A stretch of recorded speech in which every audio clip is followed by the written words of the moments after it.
এটা সাপ্তাহিক না, সপ্তাহে একবার শনিবার। শনিবার। আচ্ছা, কেমন হয়?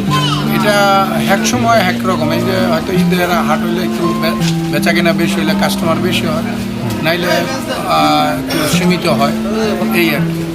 এটা সারা বছরই চলে। হাটটা শুরু হয় আপনার এই যে বিকাল 6টা থেকে আগামীকাল 12টা সারা রাত চলে। সারা রাত। এই হাটটা অনেক বছর যাবত, প্রায় হয়তো 20-25 বছর। না, আমি নারায়ণগঞ্জ থেকে আসছি। সারা দেশ থেকে ব্যাপারীরা আসে। হ্যাঁ, সারা দেশ থেকে, অনেক ডিস্ট্রিক্ট থেকে আছে, হয়তো পুরো দেশ থেকে না, কোন কোন জেলা নারায়ণগঞ্জ থেকেই বেশি আসে। নরসিংদী থেকে আসে না? নরসিংদী থেকে আসে, টাঙ্গাইল থেকে? টাঙ্গাইল থেকে আসে। না, খুচরা না, শুধু পাইকারি বিক্রি, খুচরা নেই।